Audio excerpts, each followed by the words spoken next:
Y yo quiero hoy presentar la foto de, así como yo dije días atrás, cuando hablaba de Martin Luther King y hablaba de él como una persona que me inspiraba su vida, su legado. El pasado domingo creo que fue que hablamos también de un actor, de ese Washington. Hoy yo quiero hablar de un político, quiero presentar la foto de un político, la tenemos ahí, Elena, ya estamos en camino. Y quiero, mientras tanto, compartir esta frase de él. Esta frase dice: el éxito no es el final, el fracaso no es fatal, es el coraje de continuar lo que cuenta. Voy a repetir. El éxito no es el final. Hay personas que cuando llegan al éxito entienden que lo lograron todo. El éxito no es el final, pero tampoco el fracaso no es fatal. No es lo último. Cuando tú tocas fondo, no es fatal. Te puedes levantar. Es el coraje de continuar lo que cuenta. Esta expresión es de este hombre, Sir Winston Churchill. Muchas veces cogemos la avenida, ¿verdad? Y como decimos aquí, la Churchill. Y tomamos la Churchill. Pero detrás de esa avenida hay un hombre, hay una historia. Y ese hombre en particular, los que no han visto la biografía de él, los que no han visto películas acerca de la biografía o libros acerca de él, yo lo quiero motivar a que lo hagan. Ese hombre con todas sus grietas, óigame bien, tenía grietas, tenía un tema con el alcohol, tenía un tema con el tabaco, tenía grietas, tenía un tema de ira de vez en cuando. Sin embargo, ese hombre fue capaz de levantar una nación en medio de la crisis mayor a nivel político que esa nación pudo haber enfrentado. Estoy hablando de Inglaterra. Estoy hablando de una Inglaterra siendo atacada por los nazis, liderada por Adolfo Hitler. Una Inglaterra que estaba llamada a ser una estadística más dentro de las naciones sometidas bajo el imperio nazi. Y ese hombre pudo mantener una paz en medio de la crisis, donde todo el mundo entendía que él tenía que tomar una decisión de rendición, una decisión que se abocaba a lo que era lo lógico. Pero él pudo mantener la calma en medio de la crisis y tomar la decisión correcta. Una calma que quizás era resultado de su experiencia, una paz que quizás era resultado de lo que él había visto en otros lugares, pero una paz que fue suficiente para él tomar la decisión correcta, no para su vida, sino para toda una nación, y traer una gran victoria a lo que hoy conocemos como Reino Unido. Si tomamos esa vida y la ponemos en un lugar y tomamos la vida tuya y la vida mía, yo quiero decirte que hay una paz mayor que la paz que gobernó la vida de él para levantar a su nación y llevarla a una victoria.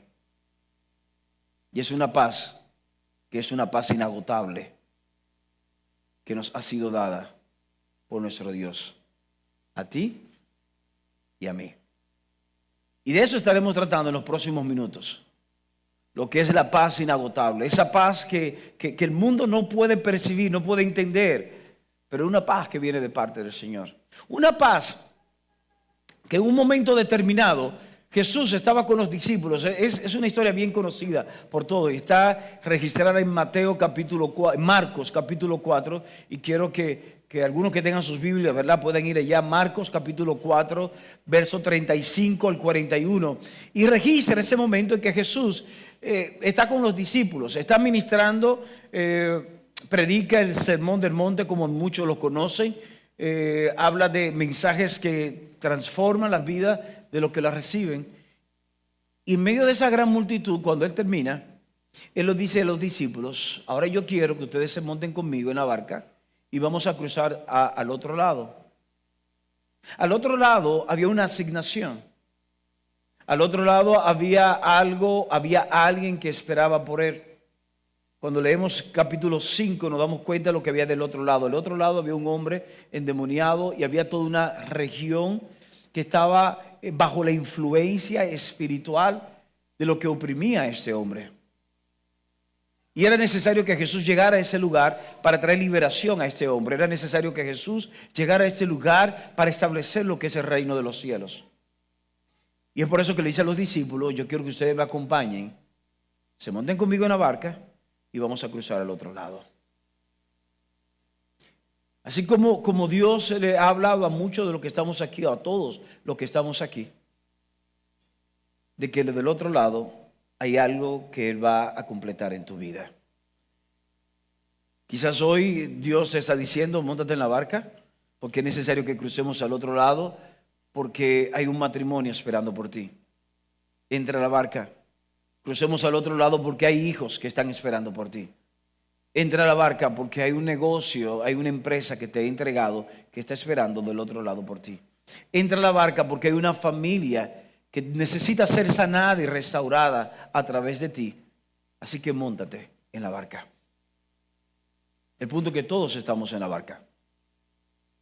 Cuando leemos la historia, dice acá en el verso 35, aquel día, cuando llegó la noche, les dijo: pasemos al otro lado. Y despidiendo a la multitud, le tomaron como estaba en la barca, y habían también con él otras barcas. Pero se levantó una gran tempestad de viento y echaba las olas en la barca, de tal manera que ya se anegaba. Y él estaba en la popa durmiendo sobre un cabezal, y le despertaron y le dijeron: Maestro, ¿no tienes cuidado que perecemos? Y levantándose reprendió al viento y dijo al mar: calla, enmudece. Y cesó el viento y se hizo grande bonanza. Y les dijo: ¿por qué estáis así amedrentados? ¿Cómo no tenéis fe? Entonces temieron con gran temor. Temieron con gran temor y se decían el uno al otro: ¿quién es ese que aun el viento y el mar le obedecen? Lo que está sucediendo acá en eso es que ellos se montan en la barca. Algo que muchas veces obviamos es que dice que habían más barcas, habían 2 barcas más por lo menos en el horizonte paralelo a ellos. Es decir, que no solamente ellos atravesaron por la tormenta, sino también los otros atravesaron por la tormenta. Y se levantó la tormenta. Una tormenta que impedía que ellos avanzaran, una tormenta que estaba tratando de provocar temor, intimidación en el corazón de ellos. Una tormenta o una crisis como esa que se levanta en la vida nuestra para impedir que avancemos. Yo en particular, yo quiero decirle que normalmente cuando una crisis, una adversidad se levanta en mi vida, hay una maquinaria que se llama pensamientos, mi mente. Mi mente se activa en ese momento. Cuando me dan una noticia, cuando estoy en una dirección y veo que hay adversidad, no recibo el apoyo, el respaldo que yo espero, veo que las cosas no van a salir como yo pienso que van a salir, esa mente mía comienza a acelerar y comienzo ¿a qué? A imaginar. Cuando yo comienzo a imaginar, ¿qué yo imagino? Yo imagino que voy a fracasar. Yo imagino que me va a ir mal. Yo me imagino que no voy a avanzar. Yo me imagino que una vez más voy a quedar en falta. Yo me imagino tantas cosas porque esa maquinaria que se llama mente arranca automáticamente, se levanta esa tempestad, se levanta esa adversidad, se levanta esa crisis. Y comienzo a ver cómo esa mente influencia en la manifestación de la paz divina. Dije anteriormente que la paz, Jesús establece paz y hubo calma. Dije anteriormente que la paz de Dios es inagotable a tu vida y a mi vida y que está ahí. Pero mis pensamientos activan o apagan la manifestación de esa paz. La paz de Dios ya fue dada a tu vida. Óyeme bien, tú tienes la paz de Dios, pero tus pensamientos van a gobernar, van a activar la manifestación de esa paz o la van a apagar. Y algunos estarán pensando, entonces mi mente es más poderosa que Dios. No, tu mente no es más poderosa que Dios. Sin embargo, tu mente tiene el poder para inhabilitar la manifestación de la paz de Dios sobre tu corazón. Le doy un ejemplo. Hubo un momento que Jesús fue a un lugar donde él creció. Y cuando Jesús llega al lugar donde él creció, como los que estaban en ese lugar fueron los que vieron a Jesús crecer, lo vieron quizás en el taller de carpintería de su papá, lo vieron quizás jugando, si hubiese sido aquí, lo hubiesen visto jugando vitilla, ¿verdad? Jugando la plaquita, no sé, o jugando baloncesto, jugando 21, no sé qué hubiesen visto a Jesús hacer. El tema es que cuando Jesús llega a ese lugar, dice que Jesús no pudo hacer mucho milagro en ese lugar a causa de ¿qué? De la incredulidad del corazón de ellos. Porque cuando ellos veían a Jesús no veían al Mesías. Cuando veían a Jesús veían al muchacho que ellos vieron a crecer. Entonces automáticamente cuando su mente, en lugar de ver a Jesús como el enviado de Dios y verlo más bien como uno más, su mente intervino o influenció para que el poder de Dios no fuese manifiesto. Así que en mi caso particular, cuando mi mente comienza a actuar en esa dirección, cuando esa maquinaria llamada pensamientos comienza a correr en la dirección del temor, en la dirección de la frustración, en la dirección del fracaso, quiero que ustedes sepan que todo lo que yo le he hablado a ustedes en todos estos años acerca de la paz de Dios queda inhabilitado en mi vida. Me ven turbados, me ven turbado, me ven tomando decisiones incorrectas, me ven con la cabeza abajo, pensando qué voy a hacer ahora, con quién lo voy a hacer, me he quedado solo, con qué recursos, porque permito que mi mente sea una influencia negativa e impida la manifestación de la paz de Dios. Ahora, yo quiero que hay un pensamiento que quiero que quede grabado en tu corazón hoy. Así como hacemos cada semana, este pensamiento yo quiero que quede bien grabado en ti y en mí. Y es que cada mañana, no sé cuántos ya son varios, ¿verdad? Pero durante esta semana por lo menos, yo quiero que cada mañana tú puedas decir, la paz de Dios guarda mi alma y me lleva al cumplimiento del propósito divino. Yo quiero que tú mañana al levantarte, yo quiero que esta tarde, esta noche, no sé, pero busque espacio y declare con tus labios, porque la lengua tiene poder. Óyeme bien, hay un poder que sale de tus labios.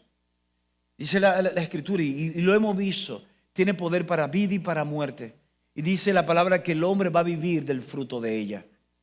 Yo quiero que tú declares, la paz de Dios guarda mi alma y me lleva al cumplimiento del propósito divino.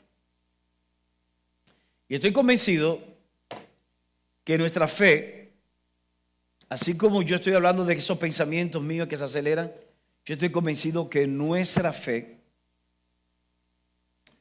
va a ser determinante. ¿Sabe por qué? Porque nuestra fe determina nuestra respuesta en medio de la adversidad. ¿Qué Jesús le dice a los discípulos? Dice que están ahí en medio de la tormenta. Dice que Jesús está durmiendo. Jesús está durmiendo y me imagino que fue un día agotador. Un día, ¿sabes qué? Pasase el día Jesús hablándole a una multitud, haciendo milagros, multiplicando panes y peces. Ni siquiera, óyeme bien, todo un día Jesús haciendo cosas de las que él hacía regularmente. Jesús está agotado. Jesús tiene que cruzar y sabe que de aquel lado le espera una región endemoniada o bajo la influencia demoníaca. Lo más lógico que Jesús eche una pavita. Y Jesús entonces hace esto y se acuesta. Y en medio de Jesús está durmiendo. Dice que Jesús está durmiendo en un cabezal en la popa de la barca. Y se levanta esa gran tempestad y comienza el viento a soplar. Soplando el viento, dice que las olas comienzan a entrar el agua a la barca. Yo me imagino a los discípulos tratando de sacar el agua de la barca. Y por un lado miran a Jesús durmiendo y ellos afanados aquí porque se están ahogando. Piensa que se van a ahogar, dice que ya la barca se estaba hundiendo. Y es en ese momento donde ellos van donde Jesús y dicen: óyeme, Jesús, despierta, nos estamos ahogando. Tú no te das cuenta que nos hundimos, despierta. ¿Qué tú haces durmiendo? Jesús se levanta, provoca el milagro, y lo que Jesús le dice a ellos: óyeme bien, ustedes no tienen fe.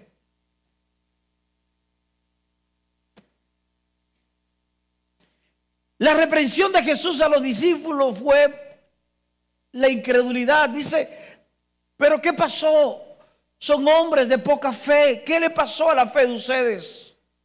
Me he pasado estos días hablándole de fe. Me he pasado todos estos días impartiendo una palabra. Me he pasado todos estos días mostrándole el poder del reino.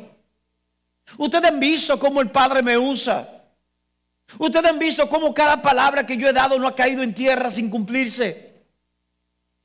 Y ustedes saben que yo le he dicho que de aquel lado los espera un propósito. ¿Por qué van a dudar en medio de la tempestad? Si hay un propósito de aquel lado que nos espera, que yo le dije a ustedes que era necesario que fuéramos.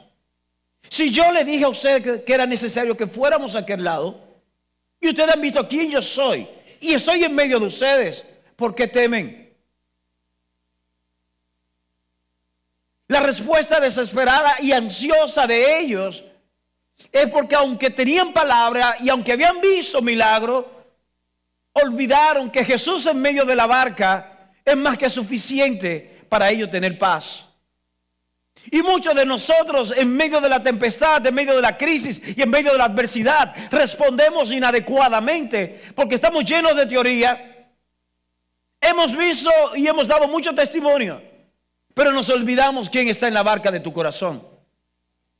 ¿Quién está en la barca de nuestros corazones? Es muy fácil ser hijo o cristiano de medios, de redes. Es muy fácil ser cristiano, ¿verdad? Postear versículos bíblicos, citarlo, pararse aquí a enseñar, predicar. Es muy fácil.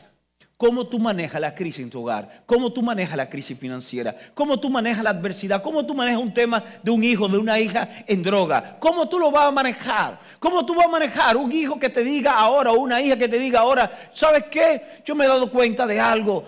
Yo soy un hombre atrapado en cuerpo de mujer o una mujer atrapada en cuerpo de un hombre. ¿Cómo tú manejas esa situación? ¿Cómo tú lo vas a manejar?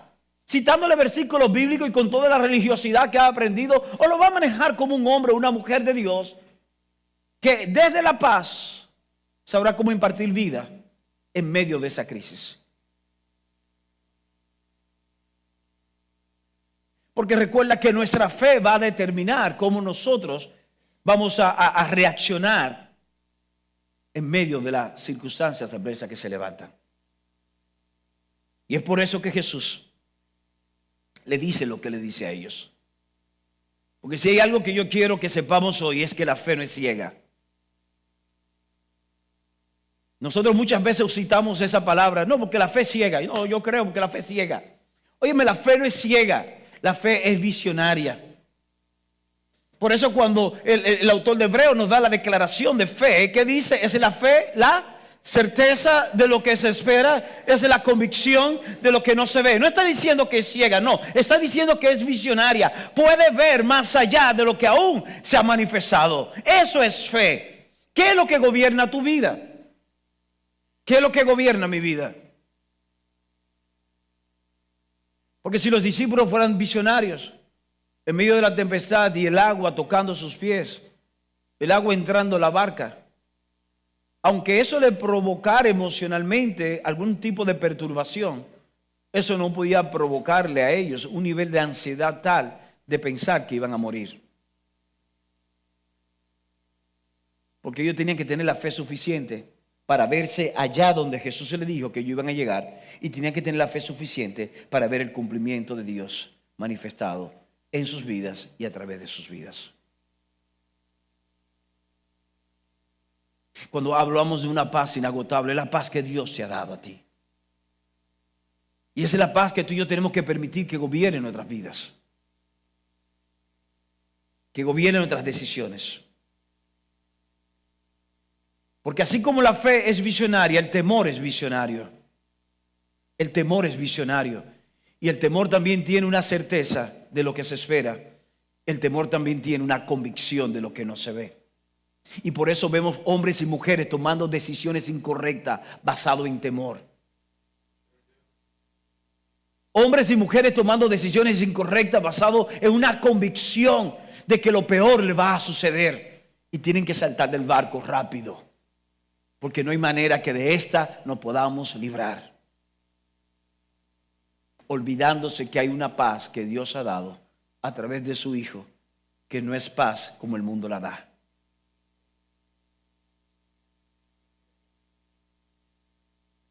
Y es ahí donde podemos comprender que la paz que Dios da, que Dios nos da,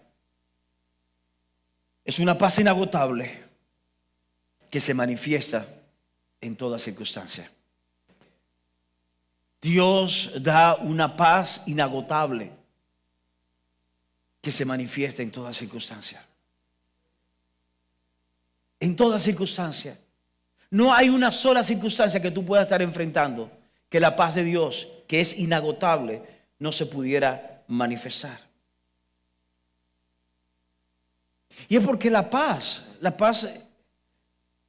esta paz se trata de una revelación de la paternidad de Dios sobre tu vida y sobre mi vida. Cuando Dios le habla al pueblo de Israel, en Jeremías capítulo 29, cuando leemos Jeremías capítulo 29, verso 11, y leemos cómo Dios le dice al pueblo de que los pensamientos que Él tiene para con ellos son pensamientos de bien, son pensamientos de paz, para que ellos puedan obtener el fin que ellos anhelan, que el fin que ellos esperan. Tenemos que ir al contexto. El contexto de esta declaración de Dios sobre el pueblo de Israel era un pueblo que había sido llevado cautivo, había perdido su libertad. Era un pueblo que había perdido lo que era el orgullo nacional. Era un pueblo que había sido sometido a esclavitud. Y en medio de esa esclavitud, en medio de todo eso,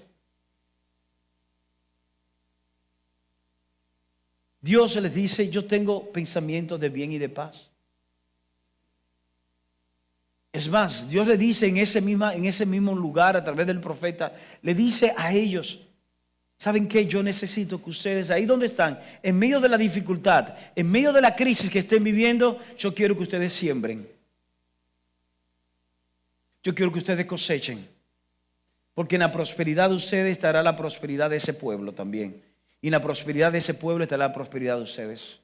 Yo quiero que ustedes puedan edificar, construir en medio de la crisis, en medio de la cautividad. ¿Sabes por qué? Porque cuando la paz de Dios gobierna nuestras vidas, tú y yo podemos en medio de la crisis ser prósperos. En medio de la dificultad, tú y yo podemos ser fructíferos. Al inicio María hablaba de José. Y cuando leemos la historia de José, que José de ser vendido o traicionado por sus hermanos a una cisterna, es llevado a una cisterna, en ese lugar dice que Dios estaba con él. Cuando sale de ese lugar y es vendido como un esclavo a Potifar, Dios estaba con él. Cuando la mujer de Potifar difama a José y es llevado a la cárcel, dice que Dios estaba con él. Estando en la cárcel y siendo olvidado, Dios estaba con él. Luego es llevado al palacio, Dios estaba con él. En medio de cada dificultad y cada circunstancia, Dios siempre estuvo con él. Y en esos lugares él fue prosperado. Porque la paz de Dios es una revelación de la paternidad divina. Y si Dios es su Padre, y si Dios es mi Padre, tú y yo podemos tener y disfrutar esa paz inagotable. Y aunque estemos pasando por el dolor de una pérdida de un ser querido, podemos estar pasando por el dolor de una crisis o una quiebra económica, podemos estar pasando por el dolor de un divorcio. Y aún en medio de todo eso, ¿sabes qué? Poder experimentar la paz, porque es nuestro Padre que nos va a sostener, es nuestro Padre que va a alentarnos. No importa la circunstancia, la paz de Dios es real. La paz de Dios es real. Porque la paz de Dios no es ausencia, óyeme bien, no es ausencia de crisis. La paz de Dios no es ausencia de problemas. La paz de Dios no es ausencia de adversidad. No es ausencia de traición. No es ausencia de abandono. La paz de Dios es la presencia de Cristo en medio de todo eso. Y es por eso que en medio de la barca, en medio de la tempestad, los discípulos en un momento determinado pueden ver cómo Jesús se levanta. Yo me imagino Jesús haciendo así.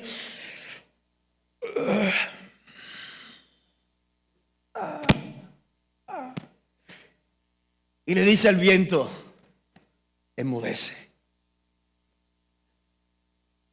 Y ellos experimentan paz.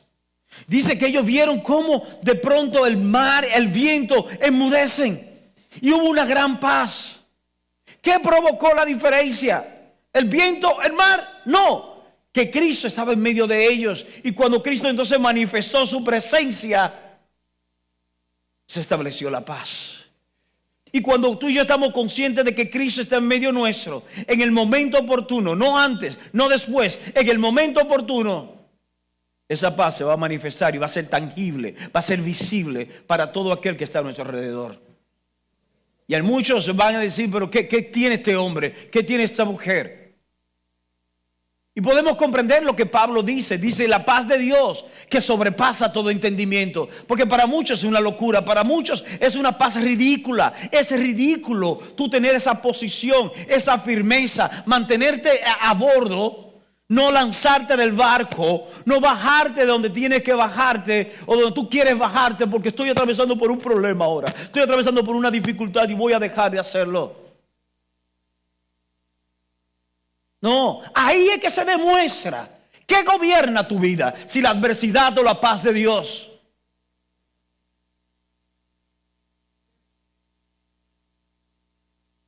La mayoría de las personas que toman sabático, porque soy espiritual, ¿verdad? Soy espiritual, no, yo me voy a tomar un sabático. Soy espiritual. Pero la mayoría de las personas que toman sabático no logran reconectar, reposicionarse, porque tienden a acomodarse a esa desconexión. No, porque no puedo mantenerme a ese ritmo porque ya voy a explotar. Pero el problema es ese, que si te desconectas, sí vas a explotar, porque lo único que puede regular tus emociones, lo único que puede redireccionar tus pasos y traer paz a tu mente, es donde tú te quieres desconectar, porque quieres tomarte un sabático. Conozco mucha historia de hombres y mujeres de Dios que han tomado sabáticos y no han vuelto a conectar. Ministros reconocidos mundialmente toman sabáticos porque están pasando por una crisis. En lugar de identificar qué lo llevó a esa crisis, lo que hacen es que se desconectan.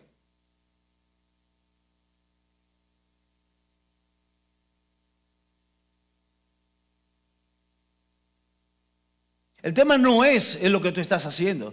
Porque se desconecta, no, porque voy a desconectarme, voy a dejar de hacer esto. Pero desconéctate del trabajo, renuncia. Te desconectas del Señor, pero no del trabajo. No, porque ¿de qué comemos? Pero entonces tú estás diciendo que tu sustento es el trabajo y no Dios. Entonces vamos a revisar nuevamente la fe. Estamos hablando de paz inagotable, estamos hablando de evangelio real. Y perdonen que hoy quizás que estamos concluyendo esta serie no sea tan soft, ¿verdad? Como quisiéramos.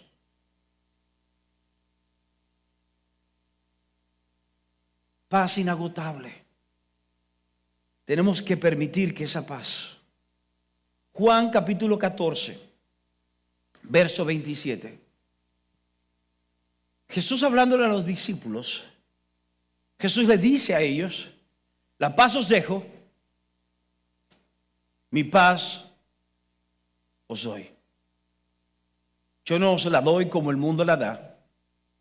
no se turbe vuestro corazón, ni tenga miedo. En el antiguo pacto vemos a Moisés, y no lo voy a leer por el asunto del tiempo, vemos a Moisés dándole instrucciones a Josué. Y Moisés le dice a Josué: he aquí que yo no voy a poder entrar a la tierra prometida, eres tú que irás en mi lugar. Y la paz de Dios va a estar guiando tus pasos. Así que yo quiero que tú te esfuerces, que tú seas valiente y no tengas temor alguno. De alguna forma, cuando Josué se levanta como el líder, ya Moisés desaparece. Josué capítulo 1, versos 7, 8 y 9, Dios recapitula nuevamente lo que Moisés le dijo y le dice exactamente lo mismo. Esfuérzate, sé valiente, no temas, no desmayes, porque yo, el Señor, estaré contigo donde quiera que vayas. Josué iba a enfrentar gigantes, sí. Josué iba a librar batalla, sí. Josué iba a tener que lidiar con traición, sí. Josué iba a tener que lidiar con abandono, sí. Pero Dios le dice: no temas, esfuérzate, sé valiente, porque yo voy a estar contigo. Entonces, si Dios está contigo, no tiene por qué temer lo que suceda en el camino. Lo que sucede en el camino no debe de intimidarte. Lo que sucede en el camino no debe de frustrarte. Lo que sucede en el camino no debe hacer que tires la toalla. Por el contrario, lo que debes de hacer es abrazarte más de tu Señor y reconocer que su paz es inagotable. La palabra paz en el original significa prosperidad, significa esperanza. Isaías capítulo 26, verso 3. Dios dice a su pueblo a través de ese profeta, del profeta Isaías, dice que Dios guardará en completa paz aquel cuyos pensamientos en Él perseveran. Porque en Él han confiado. Y lo que ese pensamiento de ese verso que vemos ahí, lo que nos está diciendo a nosotros es que la paz de Dios tiene la autoridad para silenciar las voces de la frustración. La paz de Dios tiene el poder para silenciar cualquier voz que se levante, que quiera atormentar tus sueños, que quiera alterar lo que es la construcción de una familia saludable a la cual tú estás llamado, estás llamada. Y quiero decirte que cuando la paz de Dios se hace manifiesto en tu vida, lo que quiere destruir tu presente o tu futuro se convierte en la plataforma de tu promoción. Voy a repetir esto. Cuando la paz de Dios gobierna tu vida, lo que quiere destruir tu presente o tu futuro se convierte en plataforma para tu promoción. Lo que quiso destruir la vida de José con una difamación para que José fuera asesinado por Potifar, se convirtió exactamente en la plataforma que lo llevó a la promoción, porque es llevado a la cárcel. Pero si él no va a la cárcel, tampoco conoce a un prisionero que luego está en el palacio. Entonces lo que José podía decir que él iba de mal en peor, no era más que plataforma llevándolo a la promoción que lo iba a alcanzar, para alcanzar el cumplimiento del propósito. Así que no te quejes de la crisis, no te quejes de la adversidad. Pídele al Señor sabiduría para que su paz que gobierne tu mente y tu corazón te permita dar los pasos, hablar las palabras correctas y relacionarte según Él quiere que lo hagas. Porque la paz de Dios, ¿qué dice? Guarda mi alma y me lleva al cumplimiento del propósito divino. La paz de Dios guarda tu alma y te lleva al cumplimiento del propósito divino.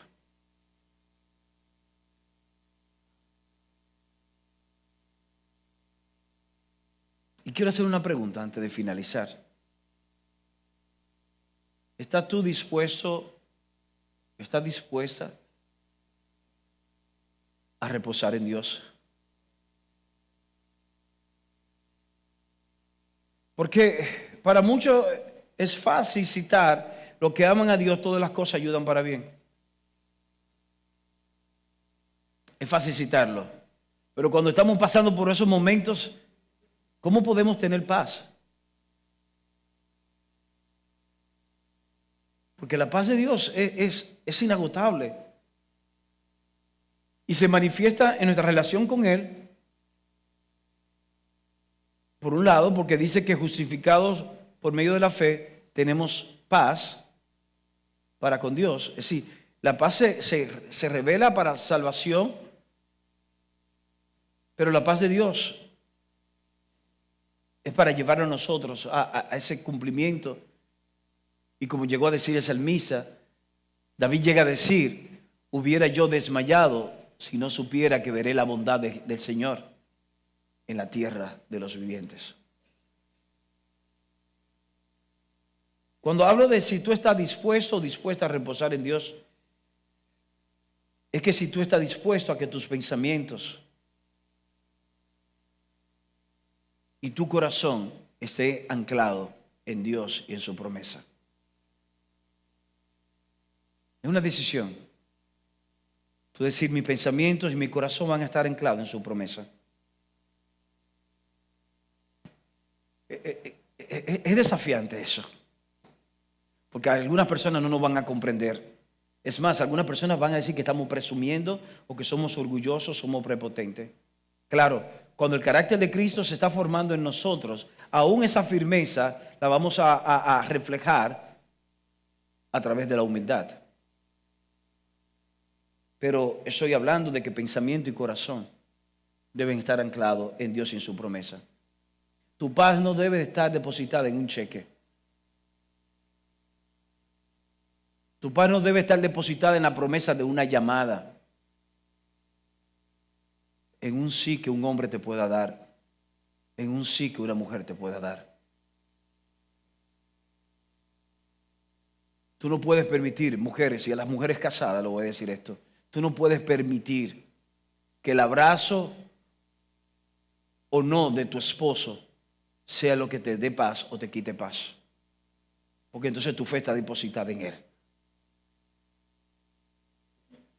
Hombre, tú no puedes permitir que la manifestación de cariño de tus hijos, de tu mujer, sea lo que te diga a ti que vale la pena seguir esforzándote y que te dé paz en tu hogar. Sé que nosotros como hombres, y lo digo por mí, nos gusta llegar a la casa y que la casa sea un paraíso, sea un oasis. Y no estoy hablando de riqueza, no estoy hablando de abundancia. Estoy hablando de que al hombre nos gusta cuando llegamos a la casa sentir un ambiente acogedor. Nos gusta sentir que cuando llegamos a la casa sea un lugar que llegamos ahí y no queremos salir porque nos sentimos tan bien. Que un amigo nos llame, que alguien nos llame y no querramos salir porque nos sentimos tan bien en nuestra casa. Pero ¿sabes qué? Si aún no sea así, que eso no sea lo que nos quite la paz. Porque entonces nuestra fe está depositada en la casa y en la atmósfera de la casa y no en Dios.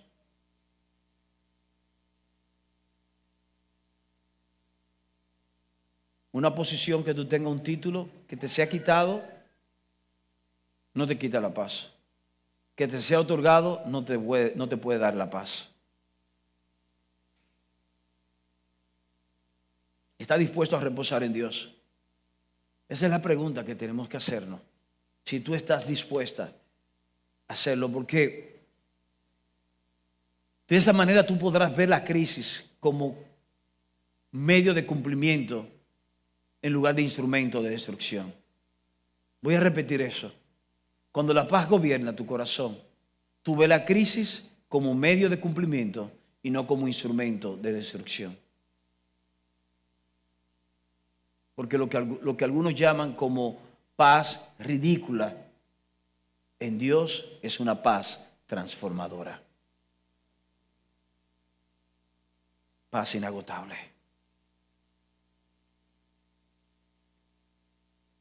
La paz de Dios guarda mi alma y me lleva al cumplimiento del propósito divino. Y quiero decirte esto. La paz divina debe gobernar nuestras vidas en cada decisión nuestra.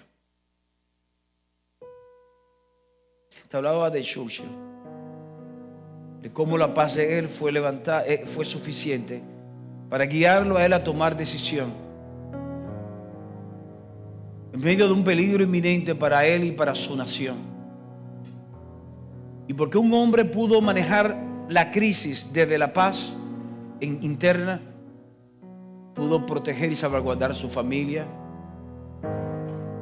y su nación.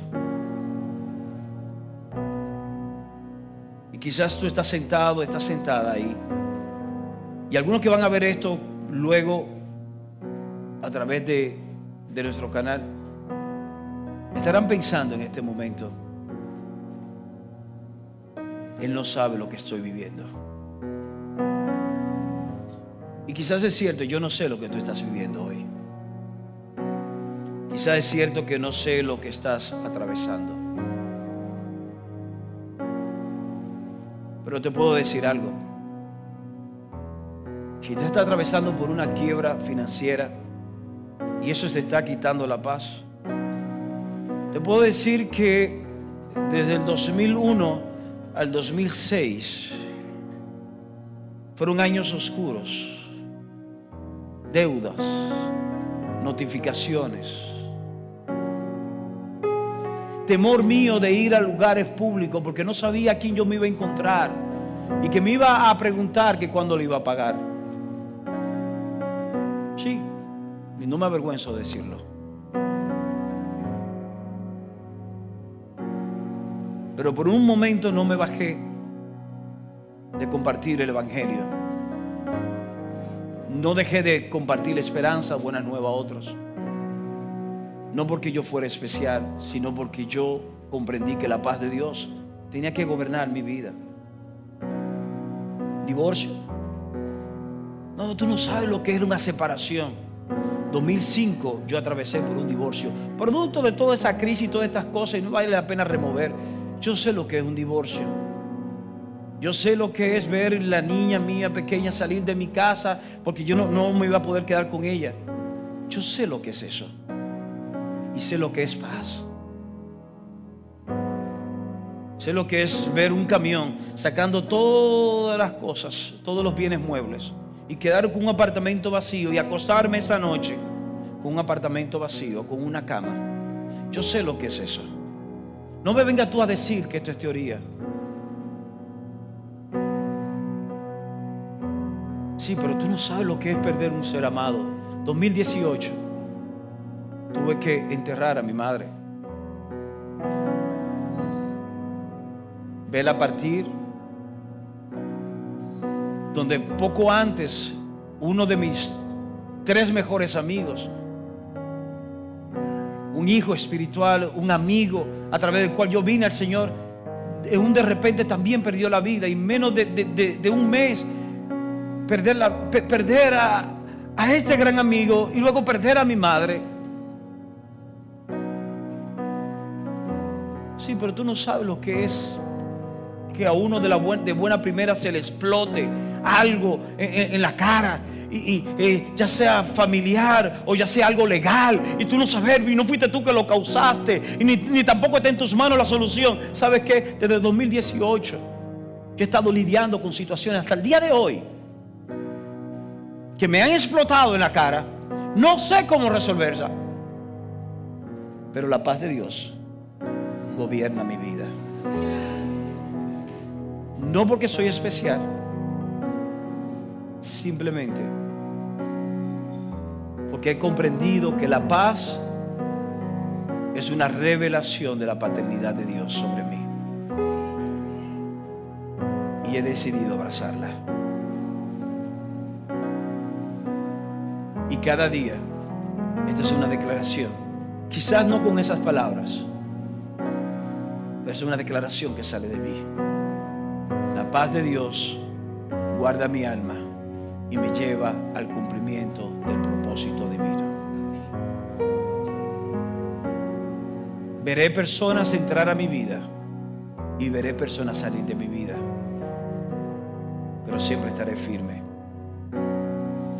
porque la paz de Dios guarda mi alma y me lleva al cumplimiento divino. Padre, te damos gracias en ese momento.